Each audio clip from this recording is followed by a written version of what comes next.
Hey fam, I want you to like, share, and subscribe to our YouTube channel, youtube.com/Roland S. Martin. And don't forget to turn on your notifications. Every day, 100 Americans are killed with guns. Hundreds more are shot and injured. 1/3 of gun deaths are murders, and black people represent the majority of murder victims. In fact, black people are 10 times more likely than whites to be killed with a gun. The government can't or won't help us.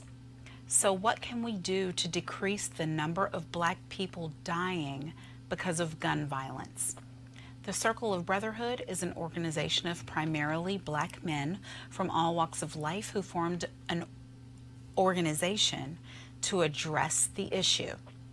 Today marks the 19th day that some of these men have been on a hunger strike to draw attention to the problem of gun violence in black communities. Joining us now is the executive director of the Circle of Brotherhood, Lyle Muhammad, and a member of the Hunger Nine, Albert Muhammad. Welcome to Roland Martin Unfiltered. It's our honor to be with you. And it's our honor to be amongst this august body of men and those who are listening across the country.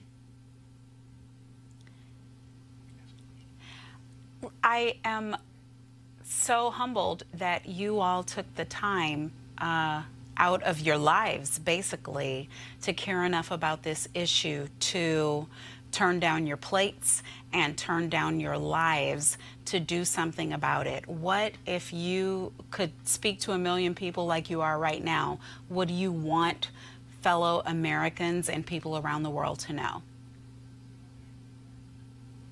Number one, I want them to know the impetus of what led these 9 brothers to make such a sacrifice. The Circle of Brotherhood has been in the community for years doing the work that only we can do.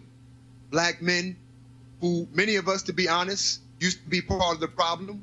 In our organization, we say we come from the streets to the suites. About 2 months ago, some of these men you see with me now were at a vigil primarily for mothers of slain children. And it was at this vigil where our brothers were participating. It's harsh enough to hear the wailing of one mother, but they heard the wailing of then 10, then 20, then 30, 40 to 50 mothers wailing over the loss of slain children. And at that point, it pierced their hearts to such a degree that they decided that we have to do more. So conversations began to take place, which led to the development of Operation Hunger. And we want people to know across this world right now that these 9 men who are here with me now have had nothing but water for the last 19 days in a show of sacrifice and commitment to decreasing the gun violence in our community, stimulating the conversations and dialogues that need to take place. We're camped out right now in what some people will call the famous Liberty Square, or others would call the infamous Pork and Beans, right on the corner of Northwest 62nd Street and Northwest 12th Avenue. Many areas where people are afraid to come, but we've been here and there have been miraculous things taking place over these last 19 days.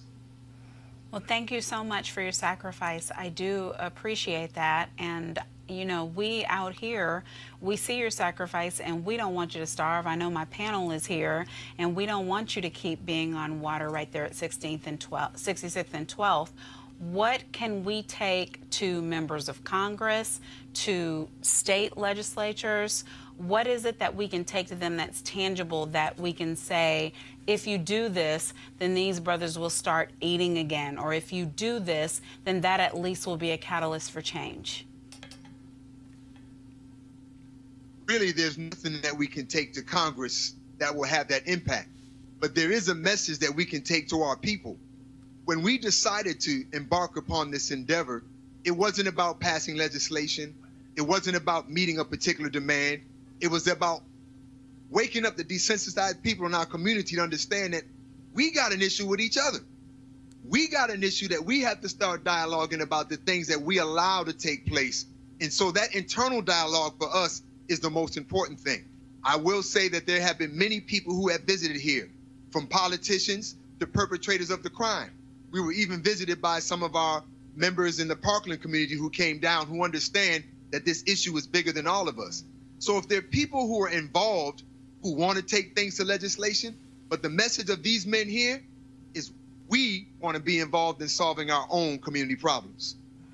Well, thank you so much for that. And as this host always says, we have to be the ones responsible for our own freedom. We are with you, not just in prayer, but we are resolute in a commitment to take action, not just my panelists tonight, but the host Roland Martin and all of the people who are watching Roland Martin Unfiltered. Thank you so much for your sacrifice. We appreciate you and we are with you. Thank you. You want to support Roland Martin Unfiltered? Be sure to join our Bring the Funk fan club. Every dollar that you give to us supports our daily digital show. There's only one daily digital show out here that keeps it black and keep it real. It's Roland Martin Unfiltered. By going to RolandMartinUnfiltered.com, you can make this possible.